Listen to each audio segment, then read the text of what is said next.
Welcome back to the Crochet Crowd. I'm your host Mikey. Today we're going to do the Spaced Garter Ridge EZ Blanket. This is exactly what you see here. And this easy level blanket requires you to have 5 balls of Bernat Alize Blanket EZ yarn. So this is our easy one to do. It's a combination of the stocking knit stitch and the garter stitch worked out so that it creates a really strategic look. It's really quite a fun and fabulous and easy project to do, and it's exactly what the yarn promises. It's easy. So I have a little cheat sheet for you, which I'll tell you about next. So here's my little cheat sheet. So we're gonna do a set number of loops. It's 62 for this particular blanket. Of course, if you change the size and make it bigger or smaller, you change the quantity of the yarn. Now if you make it bigger, I don't know what the combination would be in order to tell you how many more balls you're gonna need. So what I have here is, because it's any stitch of combination, you can just do it any size. So I'm just doing a mini sample for you today. So what we have is that we're gonna get started, and we start off with our tail on the one side. So we're gonna start off with our tail over here, and then we're gonna just get the number of loops. So in this case it'll be 62, and then we start doing our easy knitting back in order to cast on. Now when we do the second row, I have the arrows that we're going in that direction. So you're going to go F, F, F, F, F, and that means that you're working in the front of the project, taking the yarn from the front to the back. And then when you come across on the third row, you're going from the back to the front, back, back, back, back, back. And then the fourth row is from the front again, and then the 5th, 6th, 7th, 8th, and 9 is all in the back. So really the garter ridge that you see is appearing here and here, and then there's a whole nice line of stocking knit stitches in order to give it a good separation. So this is an easy pattern to be able to maintain. You're going to repeat then rows from 2 to 9 over and over again until you get to 51 inches high. Once you get to 51 inches, you're going to repeat number 2 through 5, and then that will finish off your blanket quite nicely, and then you're gonna do a bind off, which we have a tutorial for in our collection as well. So without further ado, let me show you how to get started, and then I'm gonna show you as we do rows number 2 through 9 in order to get you started. So if you've not seen the yarn yet, this is the Bernat Alize Blanket EZ yarn, and it's beautiful and it's got a lot of loops.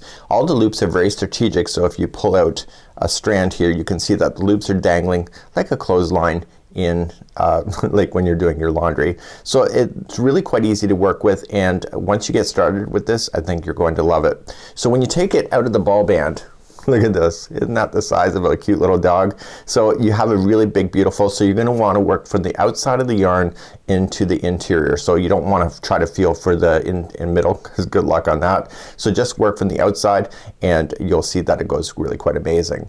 So let's get ourselves started. I'm going to use the gray yarn just to make it easier for you to see the stitches, and let's begin. So you're going to notice that these start with the loops immediately from the outside of the ball. So what we want to do is that we want to release 2 of these loops from the hold. So when you're looking at this yarn, this is the same yarn strand going up and down, and it's just kind of like tacked in order to do it. So they're tacked individually. So if you release one loop, nothing else will follow it on you. So in order to release the loop from that tacking, all you just have to do is just grab your scissors and just glide it up so it looks like a horseshoe, and just glide it up in the interior like this, and go and snap. So never do a cut in the middle of the loop, because then you're gonna ruin it. So release 2 of the loops from the hold, and this is your starting strand that you'll hide in later with the darning needle in order to just finish it off. So you're just gonna grab your darning needle and hide it into the work after. So now that you've done that, you wanna start with your yarn so that the tail is on the right hand side. So we're gonna start with that. So you just have to count a number of 62 stitches. So once you get that done, you get it all organized, and then you're gonna have all your loops in the upper direction. So it's like a horseshoe, and you're gonna have that done. So in my case, I'm only gonna do a sampling of 6 stitches instead of 62. And again, if you want to change the size, you can do that for this one really easily. So as you count your stitches, when you get started right away, just give it a shake, and you'll notice that most of the loops will actually end up in the same direction. So in my case, I want to have them come up. So again, the right hand side is where the loose tail should be, and I'm only going to count 6, but you can do 62. Just pat it down, and you'll see that it will organize itself so that the loops are not twisting in any weird way. So let's get started. So I'm going to count 6. So 1, 2, 3, 4, 5, and 6. So this here is my mini project that I'm going to do. You'll have 62. So let's cast on, and to cast on we're going to go in the other direction using the next loop available to you. So the easiest way to use this yarn is have the yarn strand go on the top here so that it will scoop into the project. So starting on the very next loop, what I want you to do is just push it through the first one from the back side. So just grab the next loop, okay, and the next one here, and just pull it through from the back to the front. So whenever it says BBB, then it just means it's going from the back to the front. So the back is where it's going to start. So you're going to do that all across your 62. And now when I first started playing with this, I wasn't doing something at the very end of each of the rows, and it was causing me some conflict in the future. And the conflict is that things weren't looking really great. So what you have to get in the habit of doing is that after you pull from the back to the front the whole time, is that, see how it kind of looks unorganized? Just take your fingers, because it's just a small sample right now, but it'll get much bigger, and just pull. You can't pull any loops out that don't belong there. So because it's sewn together, it'll only pull up to where it's sewn on the actual strand. So you're gonna pull up. Now you see how this one is kind of like leaning up? So when you pull, make sure you take out the twist. Now twisting stitches is something that can be done, but it's not done in this project today. So you're just gonna pull up, and this pulls the slack that is in the loops.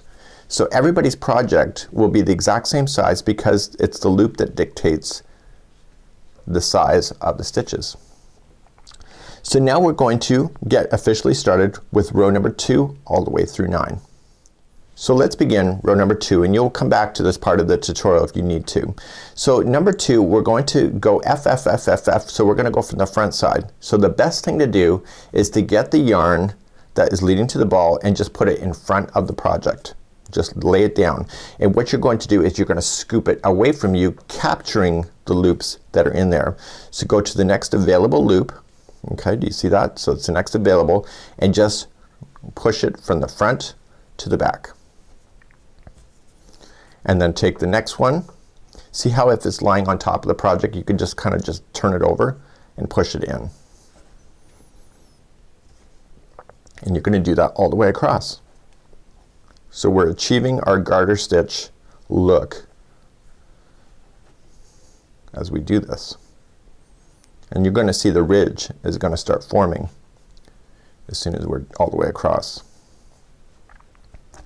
So that was number 2.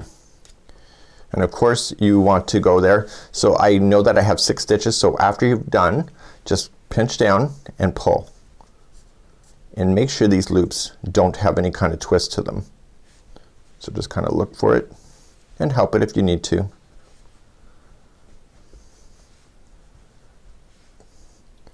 And you have your 6 in. So that was row number 2.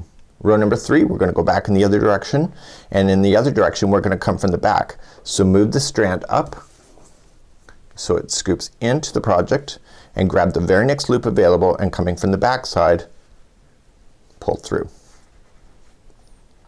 And once you do the first back side, the rest of them are all in line. So as you're getting used to the project, you will get used to where these loops are. So when I was first playing with it, sometimes I would miss a loop, but now I've actually been playing with it for 3 days, and I'm really quite excited about it because I'm expecting the loop to be at a certain space because I've gotten used to the project. So when you're initially starting it, it's kind of easy to leave a loop behind, and you will notice that if you turn over the project. Do you notice that I have not turned the project over at all? You don't turn the project over at all. You keep it working and looking at the good side all the time. So just turn it over.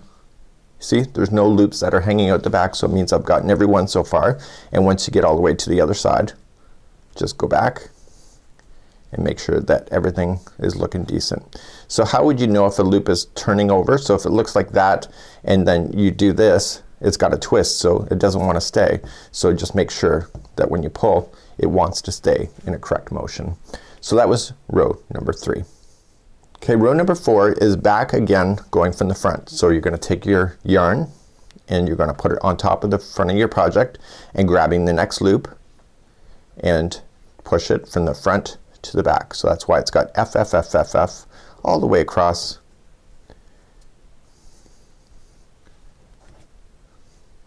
Just like that. So you're just pushing from the front to the back. So the more you easy knit, the faster it gets and the easier it gets, and it gets more predictable. So I'm on day 3 of actually playing with this stuff. So I'm actually gotten a lot faster at working with this, because originally in the beginning I'm used to crocheting so much that I have this crochet mentality that sometimes that is not the best thing for me. But this is a type of yarn that beginners can use. And so you see that you've just created the ridge once again. So rows number 5 all the way through 9, which is 5 of them, are all going to be from the back. So let's do row number 5 next. So let's do row number 5. Okay, so 5 through 9 is all from the back. So we're just gonna come around and just put the front one, or first one in. And what I like to do is put the first one in, then shift the yarn. I don't know why I like to do that secondary, but it's all just completely ready for you. See, you see how my hand is just in behind here? It's just getting that loop ready for me for my right hand as I go. So this is not a left or right-handed project, because you have to work in both directions of right and left and right. So that was row number 5. So we came in from the back, and again just give those a tug, making sure you take the slack, and then you're good to go for row number 6. Okay, number 6, we're gonna go back in the other direction. We're gonna go from the back. At this point, every time we've gone back, we've gone in the front, but we're gonna stay towards the back. Take the next available loop, stay on the back side, and then just keep working and scooping those in as you work across for row number 6.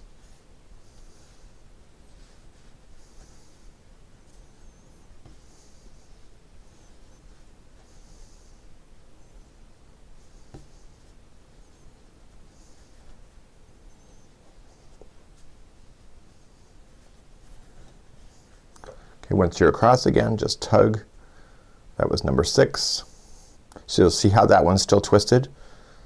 So when I pulled up, it wasn't sitting right. So it'll untwist itself as you pull. So let's go for row number 7. So number 7 is also coming from the back, and we're gonna go in the other direction. So getting the next available loop and pulling it through the first one. Don't forget that first one. Some of the stitches you actually skip that one, I found out in another tutorial. So we're just gonna pull through each one of those for row number 7. Of course you have a much bigger sample than I do, so you will take a lot longer going across your rows. Okay, so you're across, get every one of them, and then pull.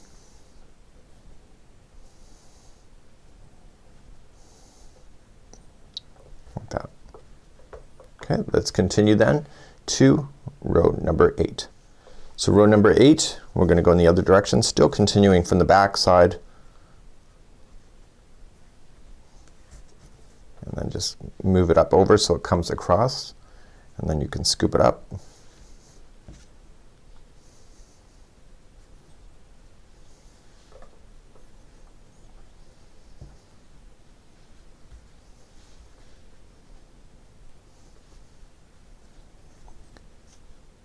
See, nice and easy. Okay, and then pull.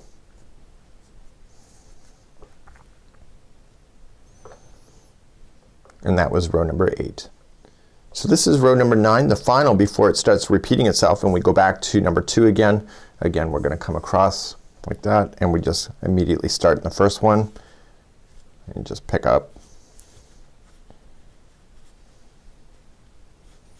So some of you may be twisting your strands because it may be new for you. There's an easy way on this particular sample to fix that without having to frog your whole work. And frogging means, for those that are new to the yarn arts, that means to pull out. So it's like a frog makes the sound of ribbit ribbit. So instead of ribbit ribbit, it's rip it, meaning to pull out. So frogging is a slang. So you're just gonna pull up, and that was row number 9. So what happens is if I notice that there's a mistake down here, what you can just do is that if you follow it down, you can just take it apart.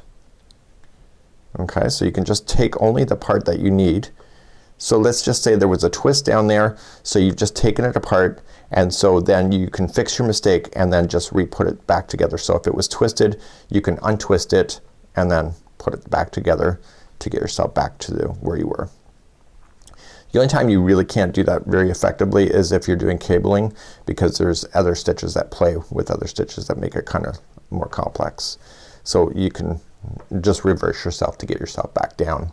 So we're going to just get you back started on row number 2. Number 2 is all the way back down here, so we do the ridges and then back. So this is front, back, front, and then back all the way again, and then front, back, front, and then back all the way.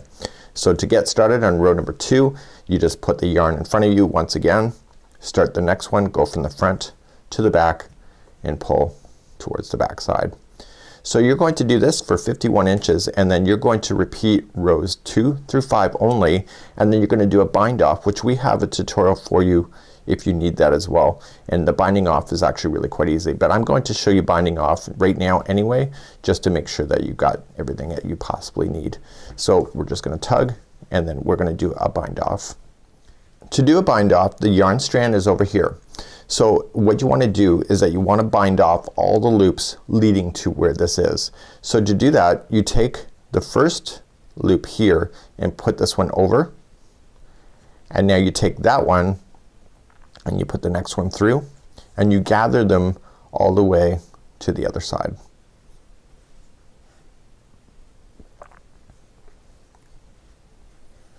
And then you remember how we released out those 2 loops right in the very beginning to create that extra yarn strand? So what you want to do is you want to cut your yarn strand in between the second and the third loop, and then you want to open these up, and then you want to feed this strand through this loop, and then use a darning needle and weave it in and out, and then you will finish off your project. And we have tutorials available on how to do that. So here's the back of it. So there's no loops hanging out of the back, so it means I got every loop along the way, and this is a really neat idea. So enjoy your easy blanket, and this is using Bernat Alize Blanket Easy yarn. Until next time, have a good one and enjoy.